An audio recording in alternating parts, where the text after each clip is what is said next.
Assalamualaikum. Waalaikumsalam. Semua ada di apa? Ada semua. Ya.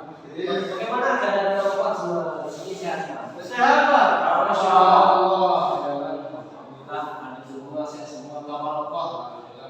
Tanpa mengucapkan ya. Baik, Assalamualaikum warahmatullahi wabarakatuh. Pak pulang dari sini. Waalaikumsalam. Alhamdulillah, alhamdulillah ya selalu selalu kita berdoa bersyukur kepada Allah kepada kita. Asyhadu an la ilaha illallah wa asyhadu anna Muhammadar Rasulullah.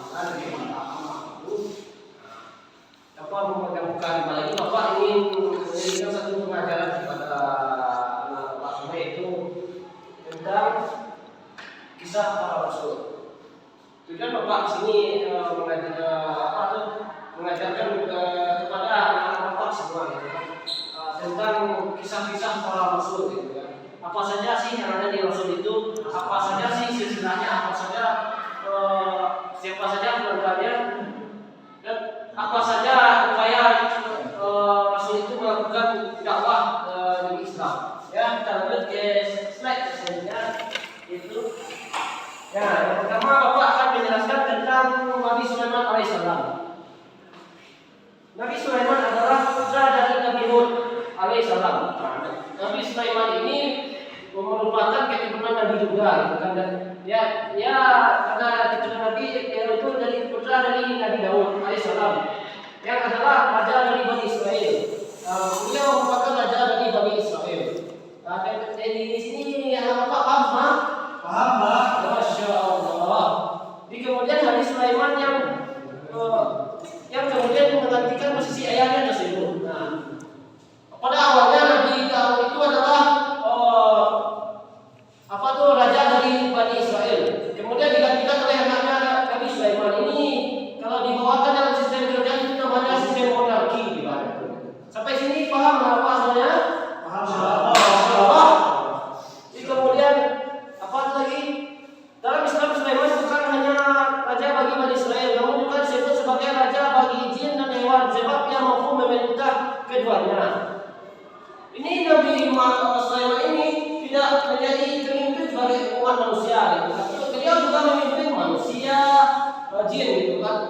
Salah satu kisahnya gitu ada kisah beliau berkomunikasi dengan Zemut, gitu kan. Zemut itu protes kenapa diinjak-injak, gitu kan. Namun akhirnya Raja Sulaiman ini berkomunikasi dengan si pemimpin Zemut, gitu kan.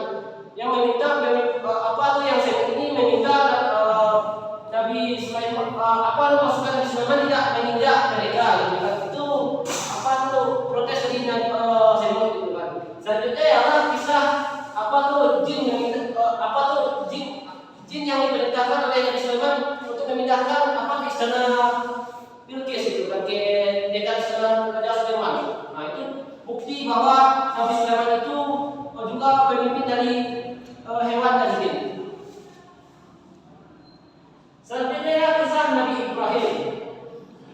Nabi Ibrahim lahir di Babilonia dengan ayah bernama Toleh yang terkenal dengan panggilan Azar. Nabi Ibrahim lahir pada zaman Raja Namrud. Nabi Ibrahim dilahirkan di tengah hujan karena ayahnya khawatir akan dibunuh Raja Namrud, sehingga sampai tumbuh dewasa Nabi Ibrahim di tengah hujan. Ini kisah Nabi Ibrahim. Nabi Ibrahim ini akan masuk saudara Mas, kenapa kalau berapa? Macet. Silakan biar dulu biar yang tinggal belajarnya. Baik, Bapak akan bercerita tentang Nabi Ibrahim ini. Nabi Ibrahim ini mempunyai ayah bernama Azar, membuat patung berhala. Namun Nabi Ibrahim ini sangat menentang keras sekali apa yang diperbuat oleh ayahnya, dan itu membuat berhala, gitu kan. Tidak logis, gitu kan. Masa kita menyembah patung, gitu kan. Akhirnya Nabi Ibrahim ini mencari Tuhannya sendiri, gitu kan. Pada malam hari ia melihat bintang, dia menganggap bintang itu adalah Tuhan. Namun pada siang hari ia meninggal. Pas pagi harinya beliau melihat matahari, gitu kan. Dia menganggap Tuhan. Pas terbenam matahari hilang. Beliau berpikir ini bukan Tuhan. Kemudian malam hari pun tiba, bulan pun datang. Namun beliau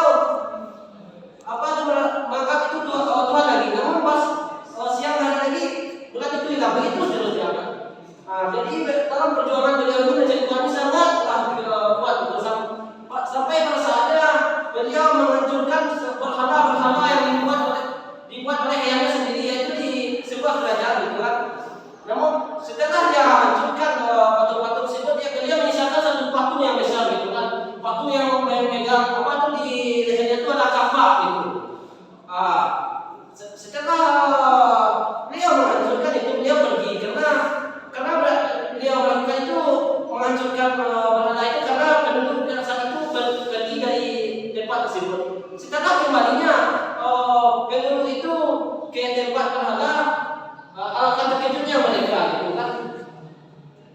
Terutama Raja Namrud itu melihat berhala hancur. Namun Raja Namrud itu bertanya kepada Nabi Ibrahim, siapakah yang menghancurkan berhala ini? Ibrahim pun menjawab, yang menghancurkan itu batu yang besar itu yang di lehernya ada kapak. Raja Namrud pun jawab, kau sudah gila. Masa waktu menghancurkan berhala itu aja tidak bergerak. Ibrahim pun langsung mensekat Raja Namrud. Kau yang gila. Kenapa kau sembah waktu itu? Dia tidak bisa berbuat apa-apa. Dengan mendengar perkataan itu Raja Namrud menjadi emosi, lalu memerintahkan pasukannya untuk membakar Nabi Ibrahim. Namun dengan mukjizat yang diberikan Allah kepada Nabi Ibrahim pun selamat dari kobaran api, karena api itu menjadi dingin gitu kan. Itu kisah singkat dari Nabi Ibrahim alaihissalam. Sifat dan keteguhan Rasulullah ini. Ulul azmi adalah sebuah gelar khusus bagi golongan Rasul. Pemilihan yang mempunyai ketabahan yang luar biasa. Terdapat 5 Rasul yang mendapatkan gelar ulul azmi, yakni Nuh, Ibrahim, Musa, Isa, Muhammad. Gelar ulul azmi dijelaskan dalam Quran surat Al-Ahqaf ayat ke-5 dan Asy-Syu'ara ayat ke-13. Ini contohnya dari Nabi Nuh nih. Beliau ingin menyelamatkan kaumnya dari banjir gitu kan. Namun ini tidak dapat sambutan respon baik dari masyarakatnya. Karena beliau membuat kapal atau bahtera yang besar di atas hutan. Bahkan beliau dianggap gila oleh penduduk setempat. Bahkan anaknya sendiri bernama Kan'an tidak menentang bapaknya gitu. Untuk dan menganggapnya gila gitu. Bahkan sampai istrinya pun tidak mengikutinya. Sampai masyarakat menyebabkan Nabi Nuh dengan kotoran di kapal tersebut.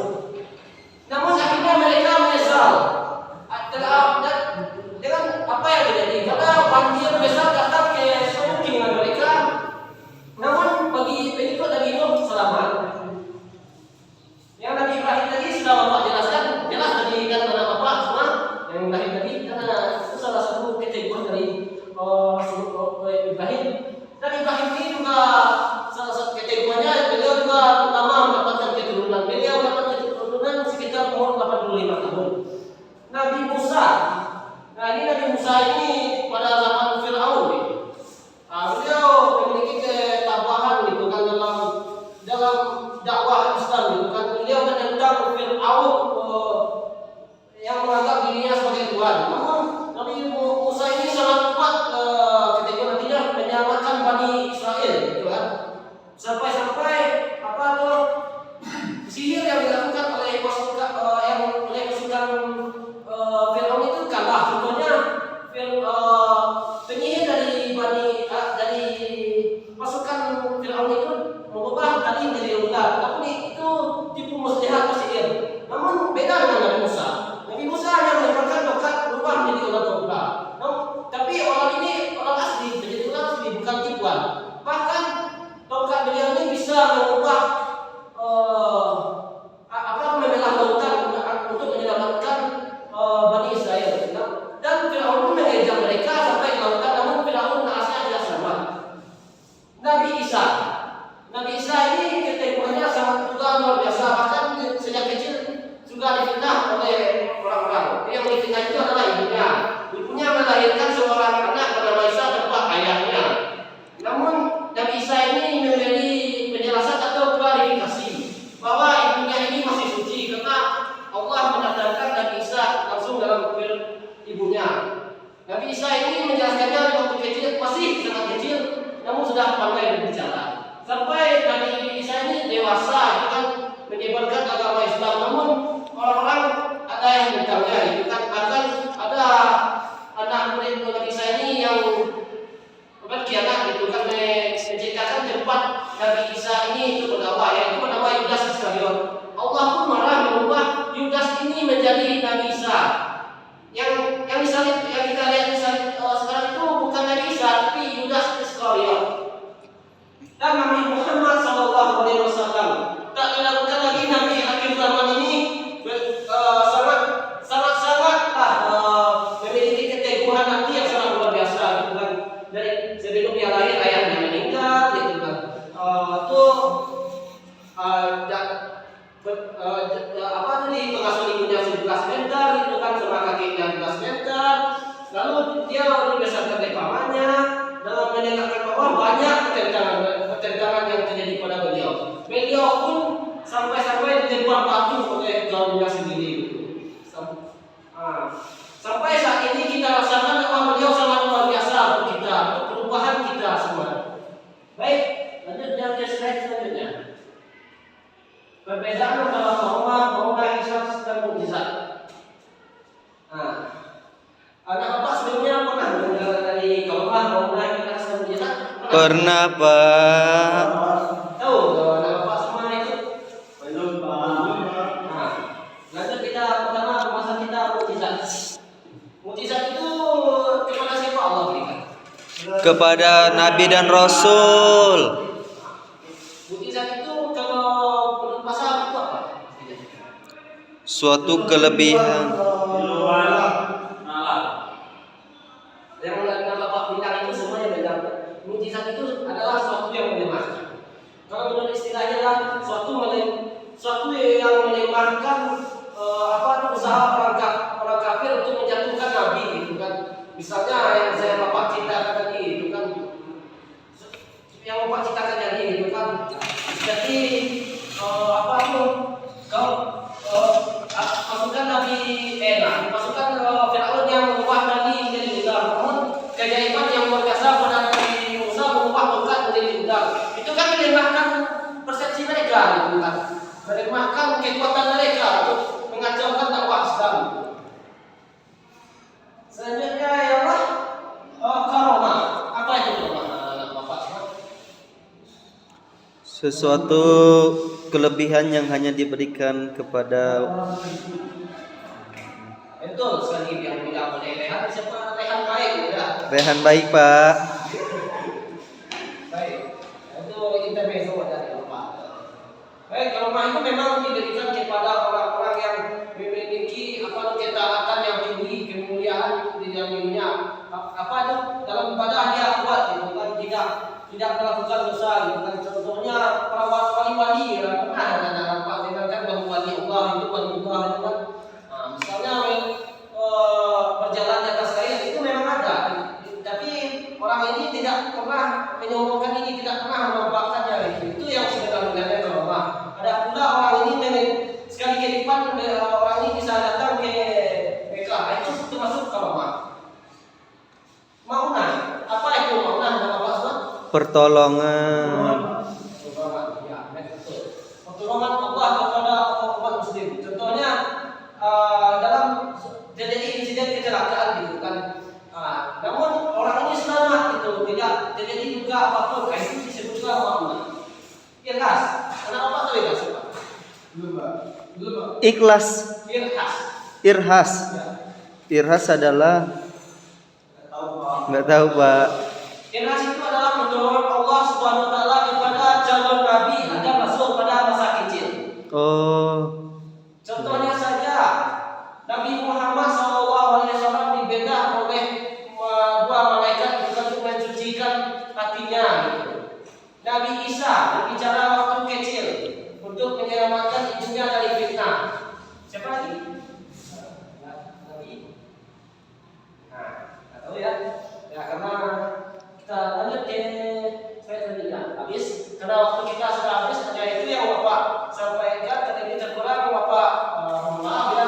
Karena waktu sudah habis. Bapak sudah dengan billahi taufiq wal hidayah. Assalamualaikum warahmatullahi wabarakatuh. Waalaikumsalam warahmatullahi wabarakatuh.